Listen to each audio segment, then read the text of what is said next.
Hello, hello.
Assalamu alaikum wa rahmatullahi wa barakatuh.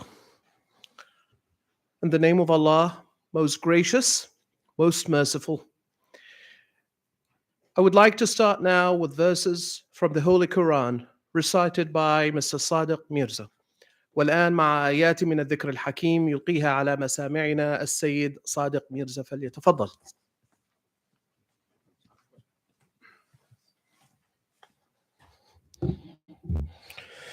أعوذ بالله من الشيطان الرجيم. بسم الله الرحمن الرحيم. الحمد لله رب العالمين الرحمن الرحيم مالك يوم الدين إياك نعبد وإياك نستعين اهدنا الصراط المستقيم صراط الذين أنعمت عليهم غير المغضوب عليهم ولا الضالين. بسم الله الرحمن الرحيم.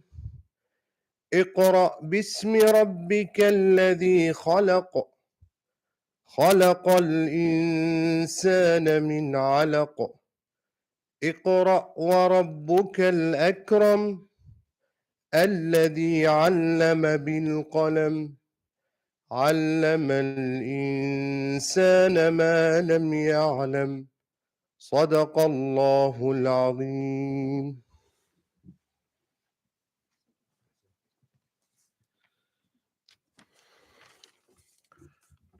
Under the auspices of His Excellency, the Minister of Higher Education, Dr. Ali Fahad Al-Mudaf, and in collaboration with IEEE Kuwait section, Gulf University for Science and Technology is honored and privileged to host the Computer Application in Technological Solutions, for short CATS 22, and the conference is organized by the Center for Applied Mathematics and Bioinformatics at GUST. Computer applications and technological solutions are becoming crucial for real-world problems, especially during COVID-19. The global pandemic had a great impact on several fields, including healthcare systems, business communication, education, entertainment, and more. Furthermore, it had a significant effect on the design, development, and use of technologies.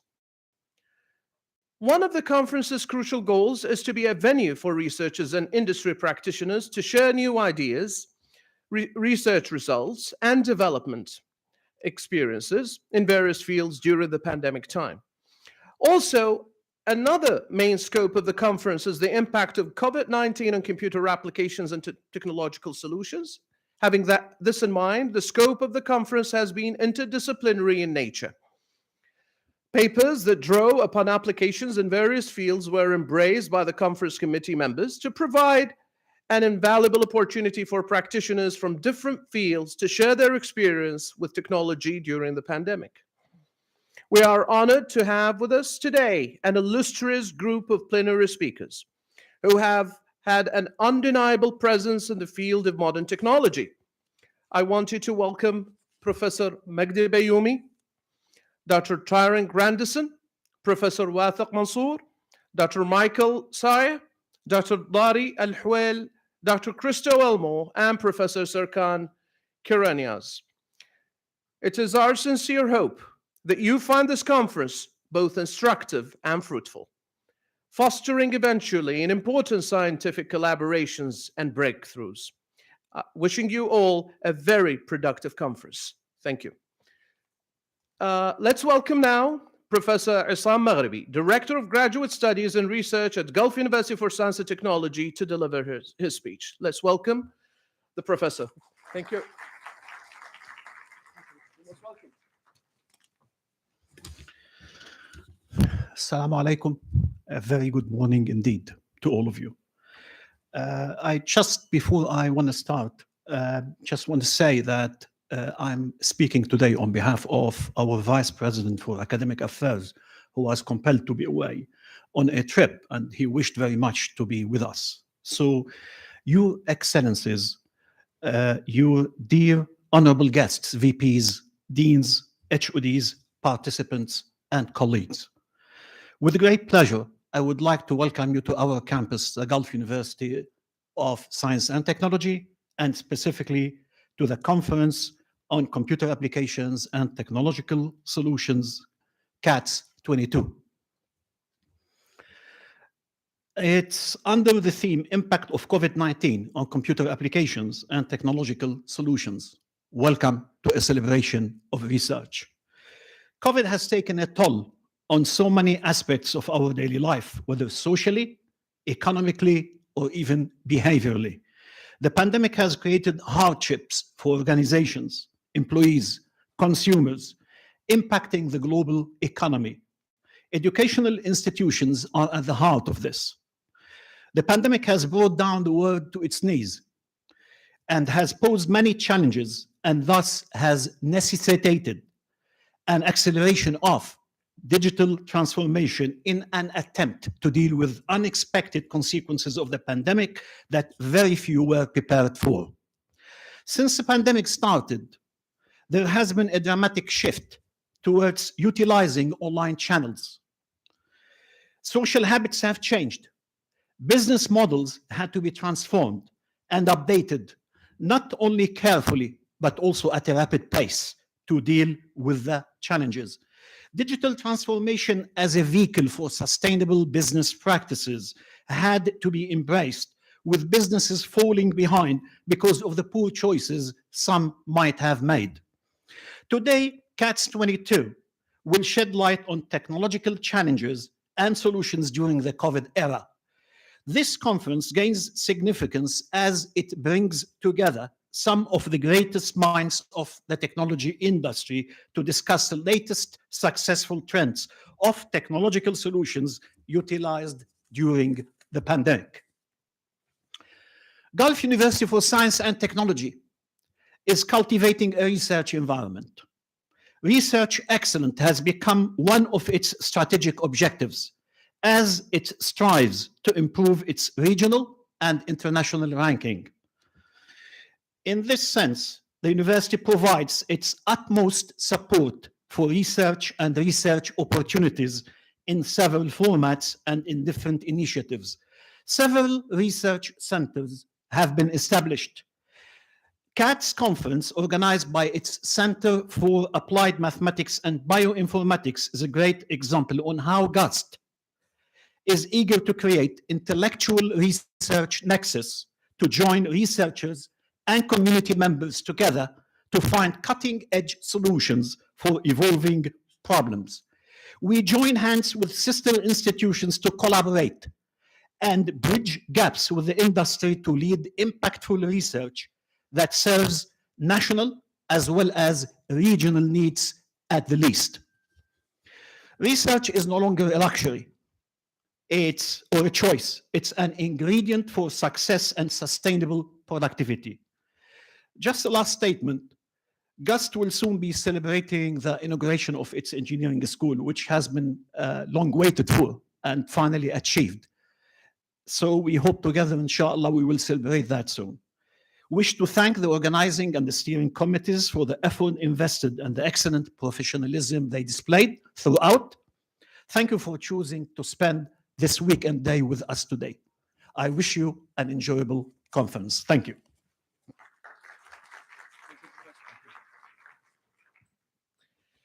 And now let's welcome Dr. Isra Hussain, the CATS 22 Conference Chair, to address our honorable audience. Welcome, Dr.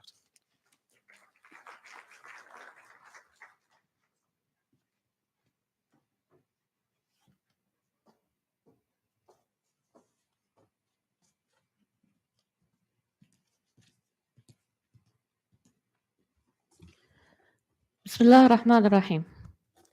Dear Honorable Vice Presidents, Deans, Head of Departments, colleagues, speakers, participants, and valuable attendees. It's an honor to welcome you today at the Computer Applications and Technological Solutions CATS 22 conference. The conference is the first in series, we hope, of conferences on applied computing held at Gulf University for Science and Technology, with the collaboration of the Institute of Electrical and Electronical Engineers IEEE section in Kuwait. Our intention at this conference, as any gathering of academics, was to bring together people in the region with world experts to help set significant drive to focus on different research areas related to computing field. The major theme that has been selected for this year was technical solutions used during COVID-19 era. The conference is proud to have keynote speakers from the most reputable institutions around the world. We are also proud of receiving paper and poster submissions from different local, regional, and international universities.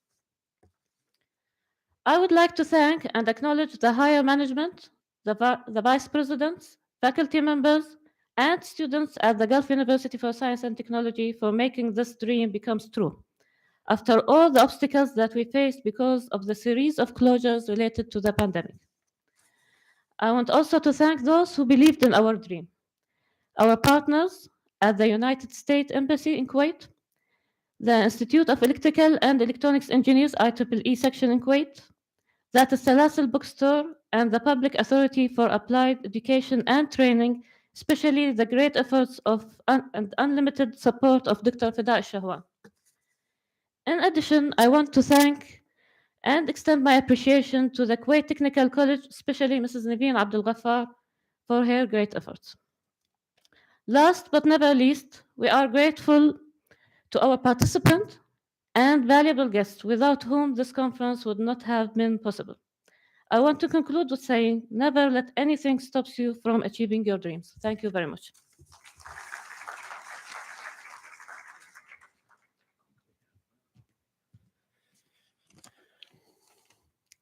I would like now Professor Isam and Dr. Isra back on stage, if possible, to deliver the conference's trophies to our honorable speakers.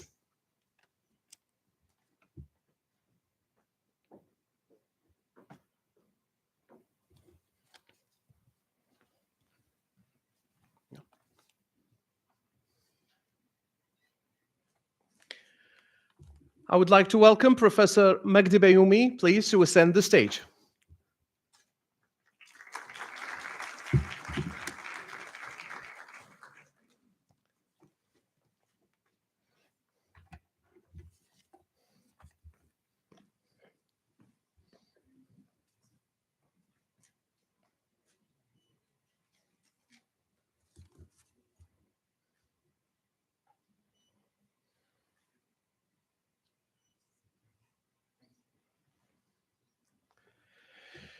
Dr. Tyron Grandison, please.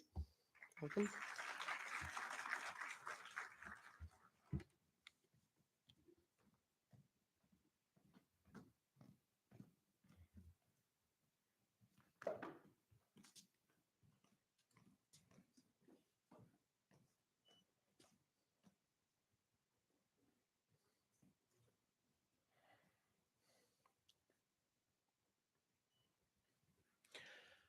Professor Wathiq Mansour.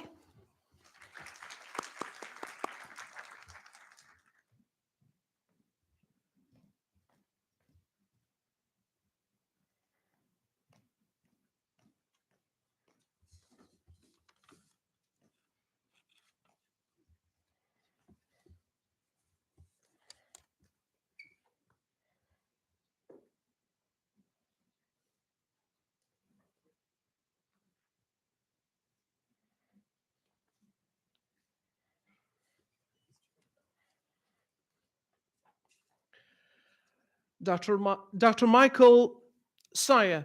Since Dr. Michael is not here today with us, I would kindly ask the representative from the United States Embassy to receive the trophy in Dr. Michael's stead. Welcome, please.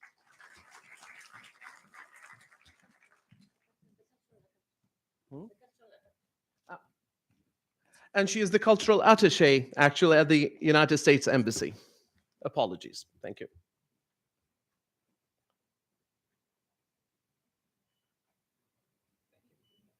Thank you very much.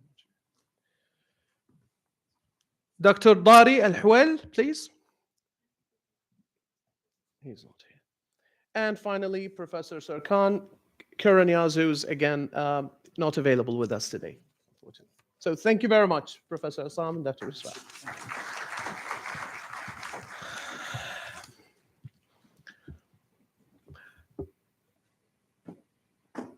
It's time now to listen to our first plenary delivered by Professor Magdi Bayoumi.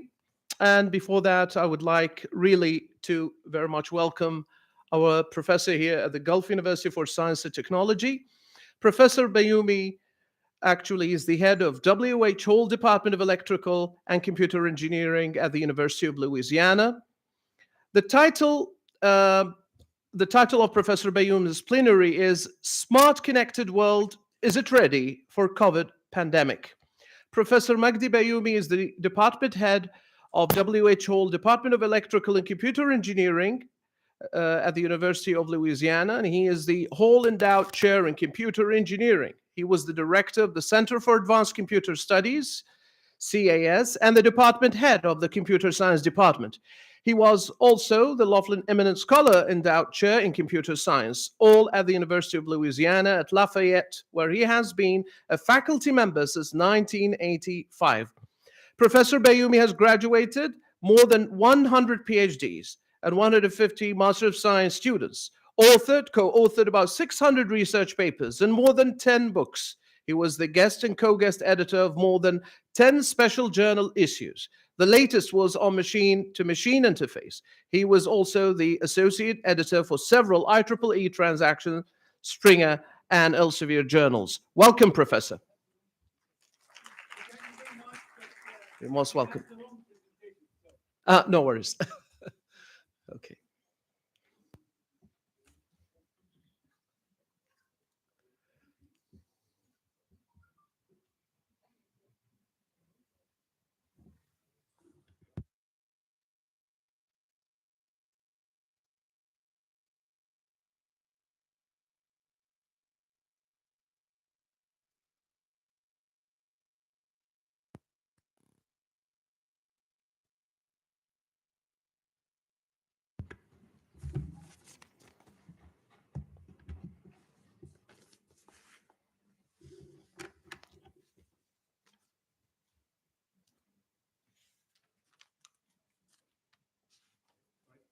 Thanks very much. Thank you. Welcome. I'm very happy to be here. I really like to work. This is my fourth visit, and this is my first talk after the pandemic. I used to travel about 15 times, 20 times a year. The pandemic really grounded me, and my wife was very happy. And yes, she drove me crazy.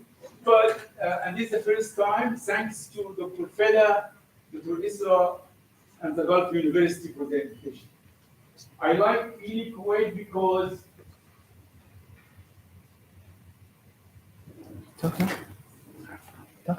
yeah. So there is a lot of culture and the whole idea. And I was very lucky. I met many Kuwaiti people in North America that they were very nice and they left a very good impression on me. Okay, the talk today was a challenge for me because I didn't know what to talk about, because there is no a single theme for the conference. So I started my presentation. I came up with 200 slides, and then I worked on it to make it about 100 plus. And then last night when I was trying it on USB, it was not there. My message was not there, email was not there. Anyway, end of the story, I composed a new presentation. I'm not very good if I don't have a control in the presentation, so the control is there, but I will summarize my talk. So if you sleep or you are get really busy on your phone, you don't miss what the talk about. If you really look what's going on in technology, if you look at computing, computing is going in two opposite directions. One direction is the cloud computing. And by the way, the cloud computing really is deja vu. This is where we started. We started, of course, all of you are young. We started by a mainframe, and then we have terminal connect to the mainframe. And the mainframe is that's the cloud. We replace the mainframe with the data centers, all right? On the other direction, computing now is going to be around us through small devices, mainly sensors. So you have, on one hand, the cloud computing, in the other hand is computing on sensors. And then the second wave or second direction of technology is the connection. Everything is connected, right? Like we used to have the email, people are connected, but now we have everything is connected, or people call it the Internet of Things. And as a matter of fact, it's Internet of everything. This will enable you to have control in things. For instance, it goes from very fancy things to something which is very important. For instance, you can control your stove from your work. That's very easy, right? If you have every appliance in your home connected to the internet and it has an address, so you control that and you turn it on before you go. Your fridge, and I think there are some smart, I'm coming to what's smart in a second. You can really, if you have a fridge, and the new ones will have sensor everywhere inside. So if you are very organized and you put the eggs where it belongs, you will have a sensor there which senses that there is no eggs. Automatically, the fridge will send an email to the supermarket, and the supermarket will deliver the eggs to you, and you have no clue what's going on. Okay? So this connection enabled us to really a more challenging problem, which is you have everything is smart road, smart city, smart car, and many people really mean by smart that you are able to sense the environment, and based on that, you take decisions. It's mainly that you will have to have these sensors, or people call this cyber physical system. You have the physical domain, you have all these sensors, you collect the information, and then you make decision. Who will make decision? Do the computation in the cloud or any computing area, all right? So this is what's going on in technology. And then to really make the decision making more efficient, faster, and more logical, we are adding to it what we call machine learning. And of course, machine learning really is part of artificial intelligence. And of course, you can go one level lower for deep learning and convolutional neural network and all of this. And if you remember, artificial intelligence came in the 50s. And everybody at that time thought that all our problem will be solved. And then it went dead. Why now we are talking about artificial intelligence and machine learning? It's just because we have the computing power that we can do it. And it is now everywhere, of course, even we need it or not, people are using machine learning. But as a matter of fact, if you look at the application, you have now what we call intelligent Internet of Things, or Internet of Intelligent Things. At the end, you have the whole world connected in an intelligent way. All right? So these are the really, but when you have all these sensors, okay, and they are connecting, you have really a problem in the communication itself. And this is why I said for really, IoT, you need 5G. You can use, of course, other communication ways, but this is the most efficient one for all this requirement. All right. So this is the whole essence of things.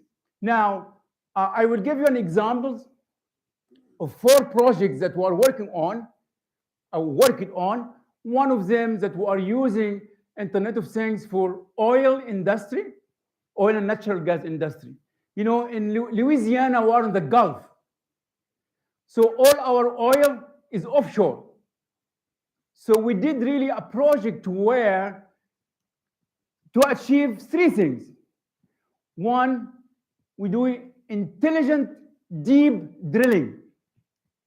You know, when in oil industry, when you do deep drilling, you drill beyond 10,000 feet. And to drill beyond 10,000 feet, when you mess, it costs a lot of money. And this is why it's very important that I don't mess. So we developed algorithms and sensors to help in that. The second direction we did is the instrumentation on platforms. If you go to a platform, you will see that there is a lot of course, it's very hard to get into a platform. They are very secretive, more than a military installations. They will have a lot of instrumentation. And what they used to do is, every 15 minutes, there is an operator, a person, will go read the meter and log it in somewhere.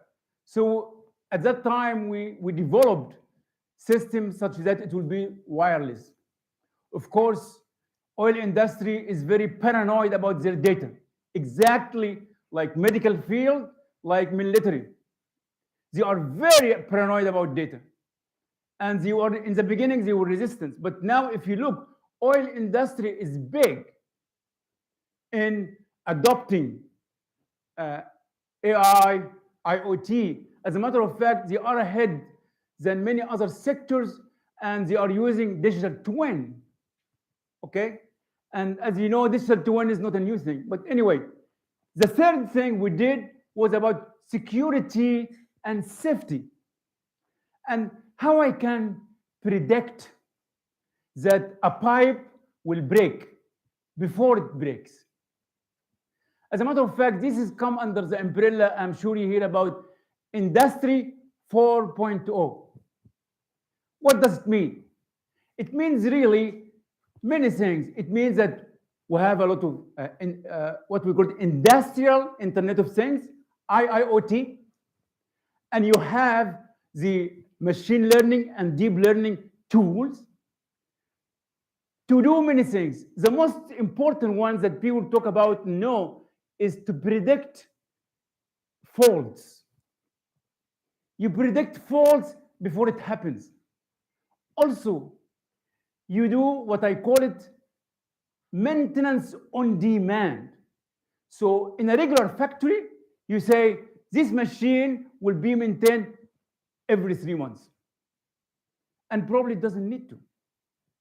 So when I do what I call maintenance on demand, also Industry 4.0, they integrate all machines together and in a dynamic way, such that and optimize the operation of each machine on the spot, real time, because they work in a system, in a network.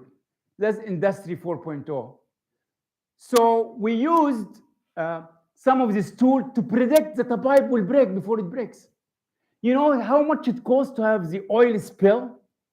It costs a lot. As a matter of fact, in about 10 years ago, 8 years ago, British Petroleum have an oil spill. You don't know how much billions of dollars they paid people for anything. Also, on a platform, it's like a city. I can control people to go what quarter and so forth. So this was the whole project. This was funded by Department of Energy and the state of Louisiana, right? This is the first project. The second project, I'll give you some example, is mainly, you know, I have been always fascinating by brain.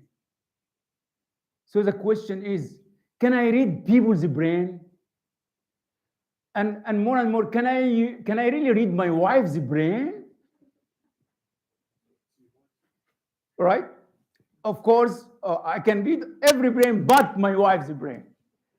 It is very sophisticated. And as I said, really, women are more sophisticated than men. Like, men is a linear system. Easy. Women are non-linear system.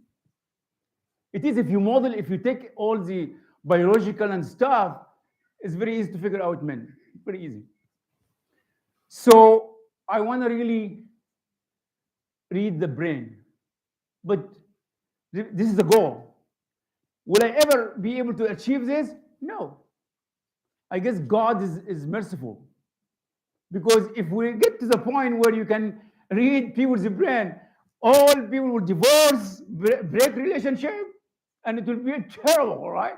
But in our way to do this, it means that how I can detect signal from the brain and analyze the signal. So it goes from a small application to a bigger one. Small application like, okay, when you drive and you get sleepy, I know now some of the cars, they have one option. When you get sleepy, it alerts you. How they do it? They do it by taking a picture of your eyes. Because when your eyes get sleepy, squint like this, and they'll figure out you are sleepy. That's not very accurate. Our plan, we really applied for a patent for this. The plan is, when you get sleepy, your brain generates a signal called delta signal. All right? And I want to detect that signal. How? You remember, this is our vision. You remember in Toyota car, some of the models that you when get into the car, the seatbelt, and it's very annoying, right? And many times you want to disable it. It will be the same. You get in the car, I will have a sensor coming on a belt and touch here and get the signal. This sensor is not there yet. We are working on it. How I can get the signal from the brain, all right? But on the other hand, we came up with a more serious application. We developed a chip to predict that a seizure will happen. There is about 50 million people in the world that they get seizure. When you get seizure, you collapse. If you are driving a car or you are a kid in the street, you get injured. The technology we have right now, it predicts about 10 minutes before. As a matter of fact, the best way to predict seizure right now is dogs. Dogs, you can do it in 14 minutes, but the accuracy is 75%. We came up with a chip recently, which can, okay, I have to say, we claim it does in 1 hour because we haven't done a real experiments yet. We did computer simulation. But with this, we have a lot of interest. The email I get from parents about it, because imagine a kid will be constrained and want to do it in a way that you live your normal life. It doesn't make any sense to put really like a cab with all the electrode and so on. This doesn't make any sense. So our vision is to have like a baseball hat and sensor around the baseball hat. Everybody can have a baseball hat. My son take off the baseball hat when they sleep only. And I have this sensor around it. The sensor will detect the EEG of your brain. And with machine learning algorithms that we developed, it will predict that there is a seizure happen. It will happen in 1 hour. Okay? And, can you believe 1 hour enough time? So if you are driving, and at that time it will be connected to your cell phone, the cell phone will send a message to your doctor, hospital, family. It's very easy to do. The third example is everybody, we have this smartphone, right? Is it intelligent? Of course, you can say, what's the difference between intelligent and smart? There is, right? But I want really to have this phone to be intelligent. Right now, it's smart. How? So say you and me will go buy the same phone on the same day. I use the phone mainly for YouTube. You use the phone mainly for surfing the web. So my phone should understand this, and configure itself to be more efficient for YouTube. And your phone will understand that you are a web server, and configure itself to do this. Okay? You got the point? This can be done in two ways. One, at the board level. So I have my chips on the board and everything, and the reconfiguration can be done with FPGA. So after 6 months, my phone now understands me. It will be my best friend. He understands me. As a matter of fact, that's very good because humans don't understand each other, right? And I say, this means that the phone gets better by time. Many things in our life gets by time, especially food, right? Many of the food. Okra, for instance. Of course, red wine, if you talk to a French people, it gets better by time. I want my phone. And I do this on the chip. As a matter of fact, we design a chip right now that it will reconfigure itself. And this will help in two ways. One is really to understand the person who owns the chip and do this. Two is to reconfigure itself if there is a fault.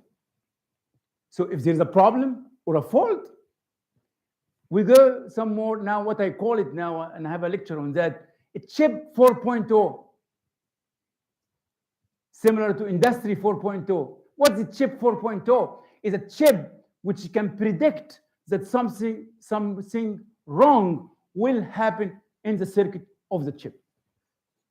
And based on this, it will reconfigure itself to isolate that part and carry over with the rest. Okay. The fourth project that we are working on right now, and we haven't finished yet, is, of course, it has some time. We want to develop an integrated platform for COVID-19, which will include many parameters. For instance, and there is a lot of work in this area. Now, in the beginning, you react. So you're trying really to scan, diagnose, and remember, we are trying to do everything as remote as possible. There's a lot of challenges. Like if I want to do remote to really test your breathing, it takes a lot. It takes a microphone, it takes a video, it takes all of kind of things. But also more important, how I can be ready to predict again.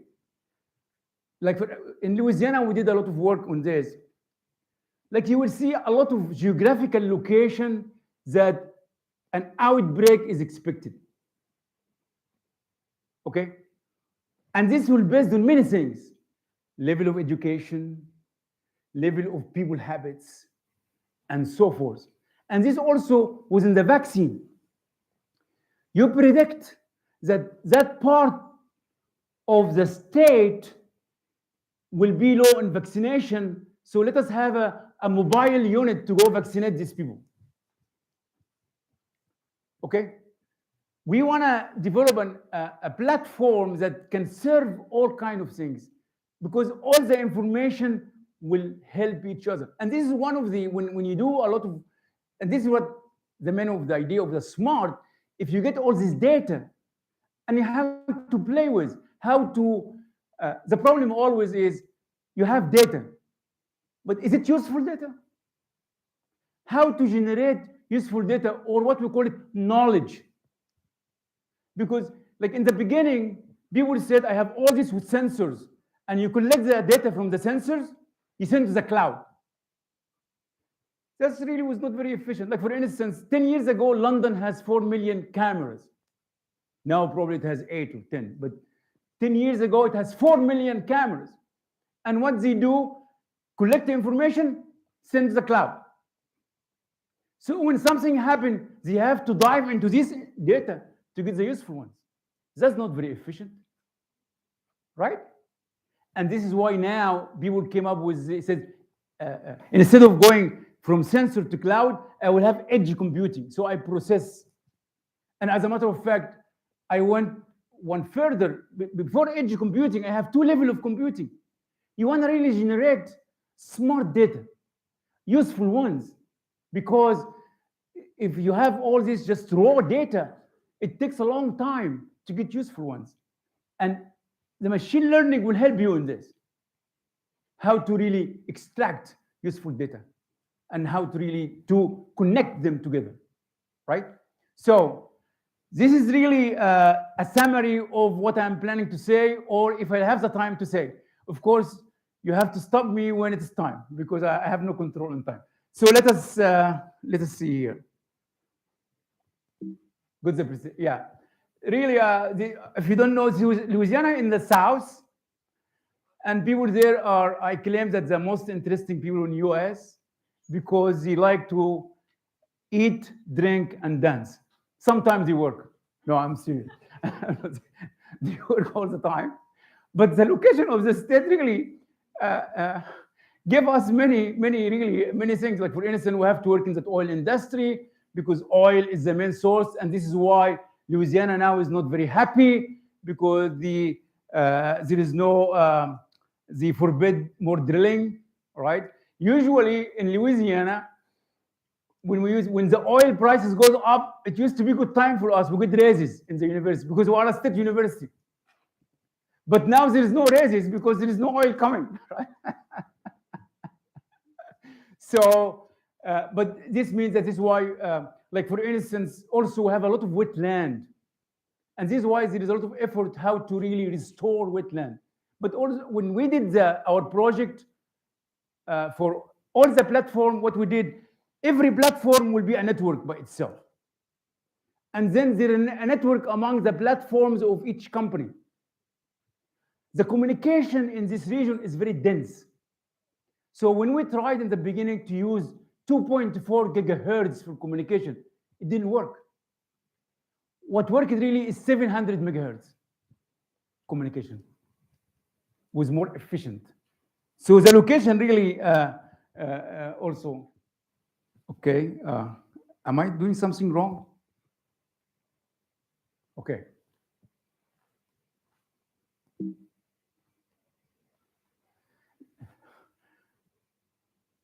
Yeah, next slide. Okay, I wanna thank my students. You know, one thing in academia, the most rewarding thing is the students. You can have many awards and many papers and so on, but really what counts, how many students you have affected their life. I graduated about 120 PhD and 150 master. And when you see that, because I myself was really influenced by my advisor. So work in academia is very rewarding. When you go to the classroom and teach, it is really go beyond what you think. I'm sure many of us now remember a teacher in elementary school that influenced their life. But because teaching, of course I'm preaching to the same, but because teaching really is a very holy mission, is a very hard job. You remember, I have to say this in Arabic. You remember these two bit share قفل المعلم وفيه التبجيل كاد المعلم أن يكون رسولا. Mainly teacher like prophets for the influence in people. So my students now that I really love very much, you're doing a lot of work. I appreciate everything you do. Okay. Okay. Let me do it from here, I think. Qasim finished his PhD. Now he's an assistant professor. Sarah from Saudi Arabia, she's in her PhD. Pablo from Nicaragua. Hisham from Egypt. Philip from Jamaica. Indira from India. Omar from Egypt. And Haitham from Lebanon. 4 of these people. I used to have a group of 30 students. Now I have 15 students, and I'm trying to reduce the number. Okay. Anyway, so thanks for them. So, and I said, when you really hear, when anybody say Internet of Things, this would come to mind, right? Fitbit, the UAV, you know, all these kind of things. You can see that smartphone, because it's a lot of sensor in it, and the Google Glass, of course. And of course, but it's more than, as you see, as I mentioned, in all sectors right now. Because it's mainly, you cannot really have an operational entity without knowing what's around you. You sense, you process the data, and then you come up with decisions. That's the whole idea. But it's not easy. Even when you sense data, how can you trust this data? How can you trust it? So there are people who do a lot of work on this, like you do data fusion, for instance. So you measure this data from several models, like a video, infrared, and so forth. And then you do data fusion, image fusion. But also, when you do on the physical level, when you measure, when you sense the data, it's always not really, and you want to send it wirelessly now. It's different. It means you have, we do what we call condition the signal. Make sure that signal to noise ratio is good enough that I can send it RF, right? It gets even more sophisticated, more complicated. If you're sensing data from underwater, you know that underwater RF doesn't work. So you do acoustics till you get the surface, and then you do RF. So sensing the data is a big problem too. But you can really, of course, because of COVID, telemedicine has become very important. So while you are at home, how I can monitor the devices you have, right? Like usually, even before COVID, in 2022, it doesn't make any sense yet that you be in bed and you have all this wire connected to you. And there is companies now that you can really have a wireless thermometer, wireless blood pressure. There is. It's expensive, but we have, and this is one of the impact of pandemic, how I can have this. So while you are at home, how I can do this and do the telemedicine. So that's the impact of COVID, that many things has people were working on it, but now it's very important, it's urgent to do it. This is really Gartner. This is a typical curve for any new technology, but I don't think it applies to IoT. It applies for instance, AI. It did, like in the beginning, people will have a lot of hope and peaked, and then people lose interest, it goes down, and then it goes up again. And I guess for IoT, yeah, it did like this, and a little bit like this, but it's doing like that now right now. I mean, of course, everybody have a number, but they expect that by probably 2025, you have 50 billion things connected. That's a huge number. There's a lot of, what's the impact of this? Again, you need the bandwidth, the throughput, and this is why 5G has to be there. Also, the main problem will be security. How I can secure this? For instance, I always say that sensor node is small. How I can have security for that sensor node, which is small already? How I can do it? But right now, IoT is a driving force towards our technology. Like as I said, you know, in the 80s, it was computing, microprocessor, PCs, laptop, and then internet. And after that, mobile communication was really a driver. And the mobile communication really was a driver. And this is why at that time, low power was very important. And all the innovation was in low power. Mainly like for your smartphone, the most annoying thing in the smartphone is the battery. If you really use the phone heavily, it will not last you one day. Wouldn't you like your phone to be charged only once a week? How you can do that? The battery technology does not advance at the same time, at the same rate as semiconductor technology. So instead of pushing the battery, let me design microelectronic stuff which consume less power. So the same battery can last longer. As a matter of fact, you can save power at the device level, also at the software level. Many people don't know this. You can write a program that consume less power than another program. You remember when you have your code in Java or C++ or something, it will go to the machine and be translated into machine code. And it depends how many times you make a trip to the memory. The more trips to the memory, the more power you consume. How many times you will use the cache? The more usage of the cache, the more power you consume. Will your program really have a cache collision? All right. So even people, not many people know this, that you can save power on the software level. Of course, you can save power on the communication protocol.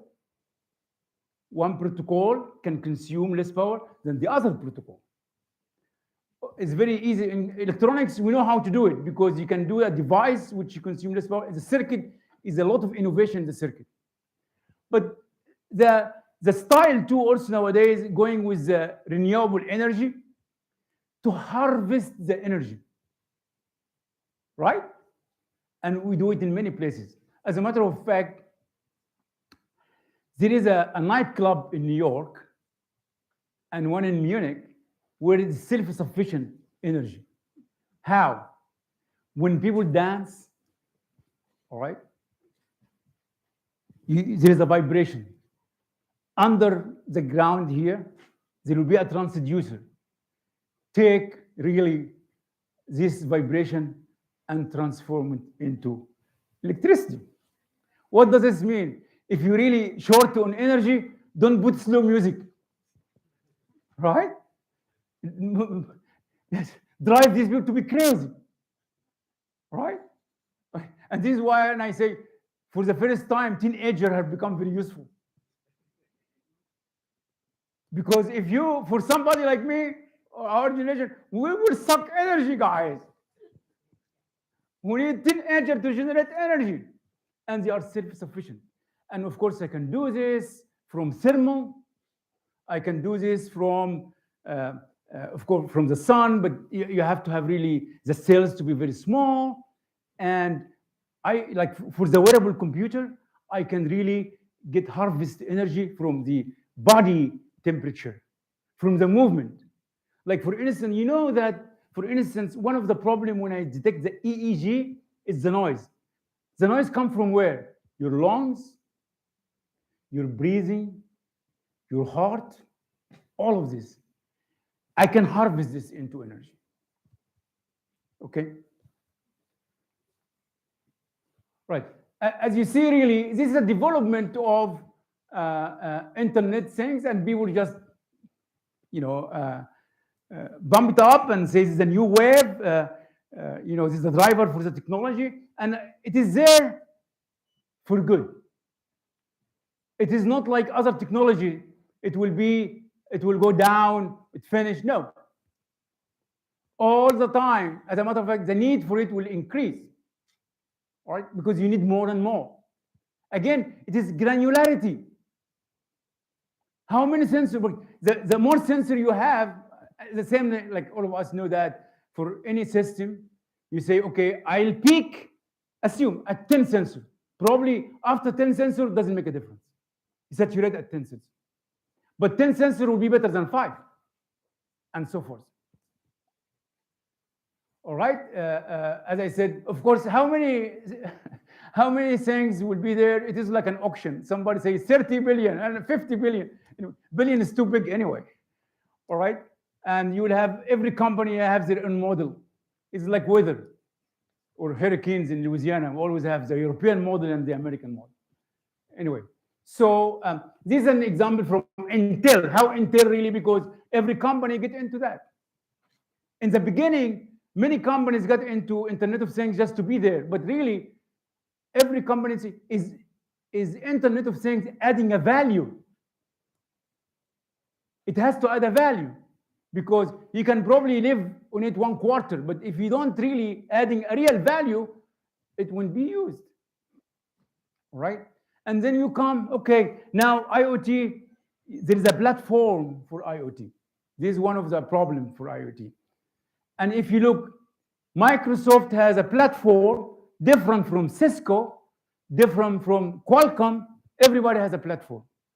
So believe it or not, that I was an advisor on a European Union project. It's a multi-million euros.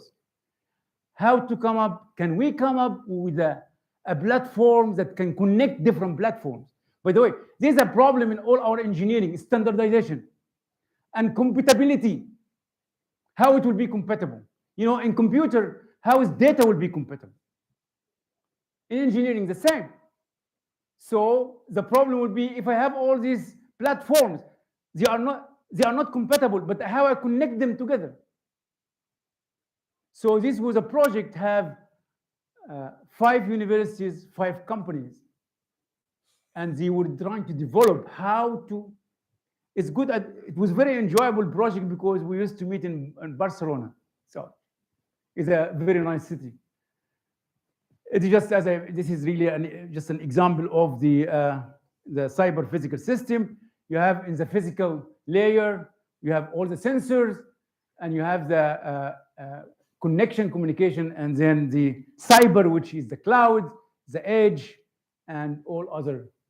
All right, this is just to show.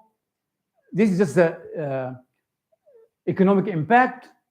In 2020, 7 trillion, you think in 2025 it will be 11. I guess it is more after the pandemic because the need for this IoT is going up. All right, as I said, so you have IoT has to create a value. And in industry now, when we say smart factory, we means industry 4.0 with all its elements. As I mentioned, the most common or the most popular one is the prediction of faults and prediction of problems and maintenance on demand. All right, we talked about that. I don't know, trying to give you just a tour. I like this picture. This is a Google picture, trying to look at things from up, okay? And the impact on healthcare, it goes from medical record to home care, the operating room. Of course, all of you have seen the how they're using really technology in the operation. As a matter of fact, most of the advances in the medical field is electronics, right? Is microelectronics. When I go and see my doctor, we talk for 1 hour. And in the last 2 minutes, he remembers that he's a doctor and has to examine me.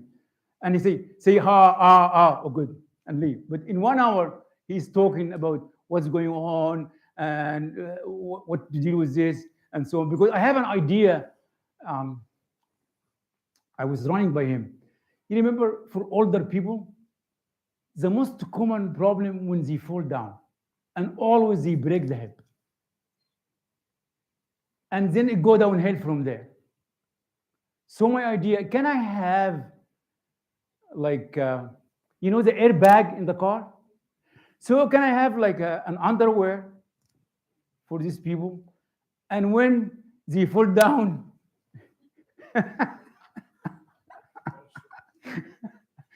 it doesn't make sense. What's the problem? Because I did a lot of study on it. The problem will be the time.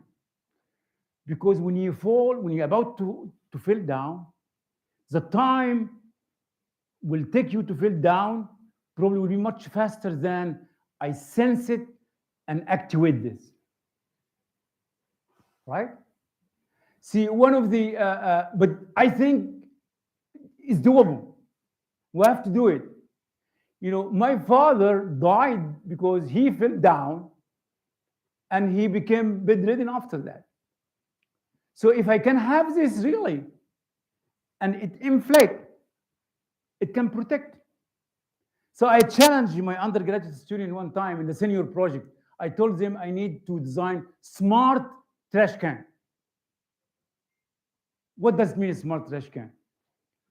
I'm terrible. Like when I'm sitting down, the trash can is there, so I throw this, it never comes in. And of course, I don't really get up to put it in. So people will come, oh, you missed it. Oh, you missed it again. No, I said, okay, I want a trash can. When the trash can sense that I'm throwing something, it come to it. Like, isn't like in basketball, there's something like this? In basketball, in training, like when you throw the ball, the basket come to you. What about the problem in the trash can? The speed. So when you throw a paper, it's very fast because the gravity is very fast. It's much faster than sensing, and not just sensing here, sensing and locating. But anyway, the group really worked hard on it. They implemented some part, but we didn't succeed. Okay, so it's always, one thing about technology nowadays, in the last 10, 15 years, that technology and research has to serve humanities. And by the way, and I tell my faculty this, there is no contradiction between fundamental research and applied research. No, there is nothing. Like some folks say, I do only fundamental research, because every applied research will need some fundamental research. So there is no contradiction. And our research has to serve humanities, people. Okay? So really, this is where the direction is. Otherwise, the society will say we are living in an ivory tower. But we are not. It's just we are not very good in showing that we are not. We are not good in showing, and this is why we as engineers, scientists, there is always this stereotype about us, that we only know what in our area, but we don't know how to present it. We are much better than before. Many CEOs now are engineers and scientists. In the past, it was not. So I'm really giving a course to undergraduate students to teach them how to write a report, how to give a talk, how to work in a team together. Like one of the assignments I gave, I asked them into groups. Each group watch a movie. They select the movie themselves. Of course, I just make sure that they have okay movie. I don't want any surprises. And then they analyze the movie. I say they analyze it in 3 directions: technological, social, and ethical. You cannot believe, and then they come present as a group. It's one of the most interesting assignments that students like. We also, as in academia, we have to respond to the new generation. The new generation is different from us. The attention span for the new generation, 7 minutes. After 7 minutes, they will lose you. And I'm sure I'm talking now, many of them are looking at their phones. It's not against you. So in our teaching, and I'm an advisor to many colleges of engineering and science in Malaysia, Mexico, Thailand, Zagreb. We have to really redefine our curriculum, not to forget about fundamentals, because I want to graduate people who are strong in fundamentals, because if you are strong in fundamentals, you can learn any technology. If I come and teach you only technology, you will have a very, very weak base, big fundamentals. But in the meantime, for instance, recently, like in first year students, because this is where you lose students and go other disciplines. Besides the fundamentals, we design courses that stimulate the brain of this generation. Mainly hands-on stuff. Even if they don't understand it quite well. It is, remember, learning a foreign language, there are 2 approaches in foreign language, to learn a foreign language. One approach, which really we learn to start with A, B, C, D, E, how to make words and so on. Another approach to start by words. It's the same thing. I can really go and develop a course where, like for instance, right now, we have a course where a student in the first course they take, at the end, they have a project in their hand. Every student, a project in their hand. It goes a lot. It goes really miles. So we have to, as academics and teachers, to understand that these people is not like us, right? We are not better, they are not better. It's just different, right? My God, I sound like I'm preaching here. But anyway, you stop me whenever you want, okay? The reason is just I developed, I understand you got an engineering, congratulations. You have a very good chance now to develop a very modern curriculum because it is easier to start than you have one and you change it. Okay, of course, medical devices and personal care equipment. Yeah, automobile is only microelectronics. I tell my friends, mechanical engineer, I said, you are done now. When your car really has a problem, it says you have to change the computer. But as a matter of fact, it's annoying sometimes. Like you have the side mirror, you want to just, in the past, you have to adjust it by hand. Now, it's a computer now. I want to just break it. Just give me a car to drive. Okay. Energy, of course, because they're big in Louisiana. So smart grid is big. And the last hurricane in Louisiana, everybody realized how weak is our grid. It couldn't stand the hurricanes. But so we're working now. Remember that one of the main applications of technology, how to manage disasters, natural disaster and man-made. Okay, like, can I prevent hurricanes? Like, can I have of course, you know that we can have an artificial cloud, right? And then you have artificial rain. But can I really come up with something to stop the hurricane from coming? It sounds like a very crazy ideas, but all achievements start with crazy ideas. All right. So right now, how I can have a reliable grid. Remember that in many times you say, and you do drill. If something happened, this is a drill. But in the real things, everybody forget about the drill. Like easy. When you fly, it give you all this instruction. You put that vest, you inflate it. If something happened, everybody would forget what to do. Everybody. I guess the only way, because you should go for a training, a real one. You go simulator, and then you get a certificate so you can fly.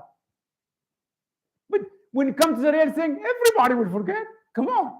And everybody will push each other to get to the door. Okay, so a smart grid, and the main idea of the smart grid is to have a network of microgrid. This is really the direction. The direction always, instead of have a big monster entity, have a network of a small ones. And we have a project on designing picosatellites. And mainly this was done by undergraduate. And right now, in the last 10 years, we had 3 picosatellites in the space. Of course, the first 1 and 2 are done, but the third one was launched last year. Okay? And imagine, because when you have a system in the space, it has to really withstand many things. Temperature, electromagnetics, radiation, all right? So you can have an electronic circuit which works very well on the Earth, but get to the space is a big, different. It is done, so it is the cube, 10 centimeter cube, how small it is. And the beauty of it, it works. It's done by undergraduates. It works. Because I think the future will be a network of picosatellite instead of the monster satellite. What's the main advantage? Like for distributed things, distributed computer, distributed network, one thing. When you have a monster satellite and it breaks or there is a fault, it's done. But when you have a network of picosatellites and one of them go faulty, I can replace it. So I can say I need 10, I make 12. So this is where in the smart grid, instead of having just one big smart grid, we have a network of microgrids. And right now I have several faculty working on this, trying to solve the Louisiana problem. Okay, of course, we have a lot of bridges in the United States, and many of them are old. Like in Europe, they have many tunnels, and many of them are old. Like a few weeks ago, there is one bridge collapsed. Several years ago, there is a bridge in Minnesota collapsed, and car really went down. Okay, I need to have sensor on all of these bridges. Of course, when you build a new bridge, of course, sensor is there. I need really to do that. Okay, just an example. Also, monuments. You know, for instance, Sphinx in Egypt is in danger because there is underground water, because there is many people living close to it. So this underground water can hurt Sphinx. So I need really to measure many things. The problem is I don't want to spoil the look. Like you cannot have really Sphinx and you have all this black sensor on it. It destroys the whole thing. How I can sense wirelessly? We tried to do a project. I was meeting with Dr. Hawass, but changes happened and nothing went forward. He is not there anymore, or he's not in charge anymore. Okay, defense, of course. Home. Okay, the clicker is not helping. Emergency response, we talked about. Artificial intelligence, I guess we talked about it. And yeah, just an example that I always tell my students that I really prefer NI, not AI. I prefer natural intelligence more than AI. But the bad news is that the AI beat the NI. You remember the Deep Blue defeated Gary Kasparov or something at the time. Also, but one thing can really look at us. Here, all this will take about, say, 200,000 watt. Here's 300,000 watt. Your brain will take only 20 watt. Your brain will take only 20 watt, right? How powerful it is. The brain really is a mysterious thing. As a matter of fact, the only assertive thing in your body is the brain. You remember when I was young, and at that time we were about to get married, and you would say, would you marry with your heart or your brain? Assuming that love is in your heart and thinking logically is in your brain. As a matter of fact, that's wrong. Everything is in your brain. Even love in your brain. Your heart works by order from your brain. So if your brain tell you, don't love her or don't love him, you won't love her or him. But the problem is nobody want to accept that. Because if you accept that, how we have all these red hearts? Red brain is not very attractive.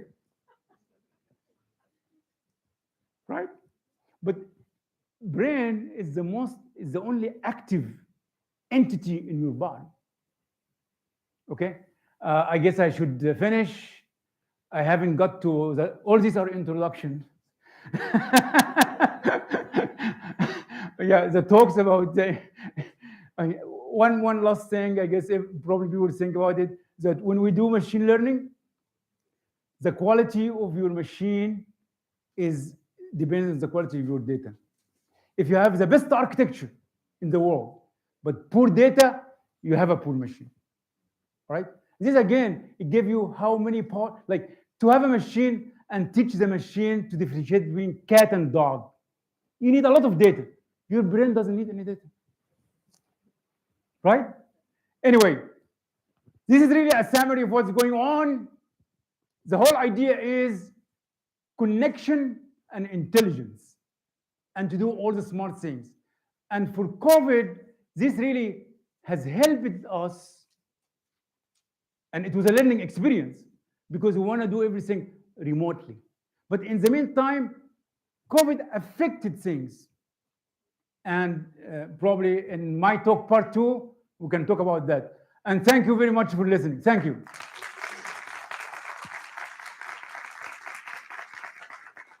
I guess there is a video tape I was planning to show, but if there is no time, that's okay. You know, when I was trying to raise money for my Read the Brain, I developed a video to give it to the venture capital. It's about 5 minutes. If there is time, I can show it. 2 minutes? Okay, can you get the video, please? Remember, when you talk to venture capital, is really how you have to be quick and fast to the point, and you want to show them what's the impact of it, why it will sell. So I told them what will sell is what's the market. I said the market will be really young people. You remember, because when I was young, it was always a problem to go to a place and I want to talk to a girl. You don't know if she's interested in you or not. Imagine if you have a machine and you have an app there, and then say you like this girl, and you do this, and it tells you she's interested in you. Or don't even try. Okay, do you have audio or not? So it will sell, because really, if you target the older crowd, nobody will buy anything. They will probably they will buy it and hide it, because you know. But remember, if you have this machine, you will have somebody else who will have another machine and to confuse this machine. Right? It's like radar and radar detection. Yeah, baby? Yeah. So there's a young man sitting down there, eating. All right. And there was this nice girl sitting there at the bar.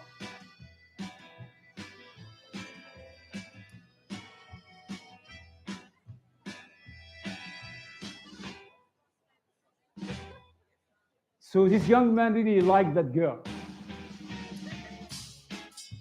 Remember, most of the venture capital coming from California.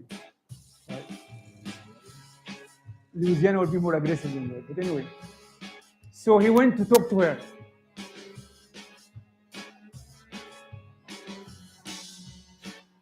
She gave him the cold shoulder. Very embarrassing to us. Like, he will feel the defeat. He will feel the defeat. He's defeated now. In the meantime, there was another girl sitting there. He didn't see her. Right? Let us see if this person has the device.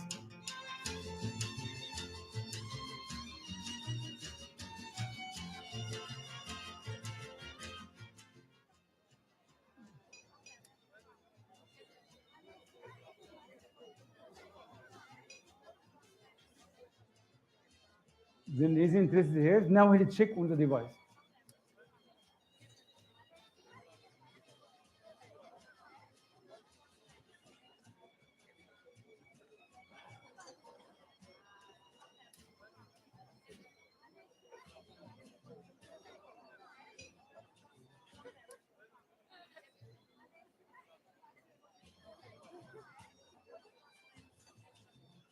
Look at the device. She is not interested. So he doesn't have to go around. Very valuable. Very valuable. Remember, all of this I tell you how, because it's a lot of work there. And look to your left now. See, it's a very smart device. Yeah, he didn't see her. The machine saw it. The device saw it.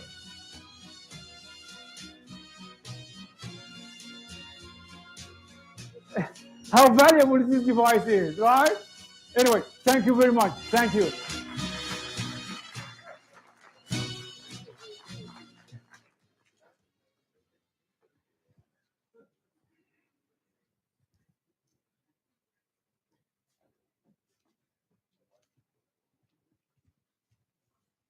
Well, thank you very much, Professor Bayoumi, for this wonderful presentation. Plenary, a wonderful plenary, and I'm sure that everyone has enjoyed it indeed. Thank you very much. Now we'll have a break, okay, and then we come to the following plenary afterwards. Thank you very much. Thank you. Excuse me? W6200. Yeah, it will be our next plenary will take place in W6200, right? Thank you very much. Thank you. Thank you. I think I know Philip Williams. I'm Jamaican too. I think, Really? yeah. Philip, yeah. And Magda in the video had a wedding ring on, just FYI. Really? Your commercial. Yeah. So like, where's his wife? In the commercial, he has a wedding ring on. I forgot. No, look at it. Okay. Okay. All right. All right. All right. Very interesting presentation. Thank you very much. Thank you. So where are you selling the apps? You still have your mic on, by the way. Yeah. It's still on. You want to switch it off?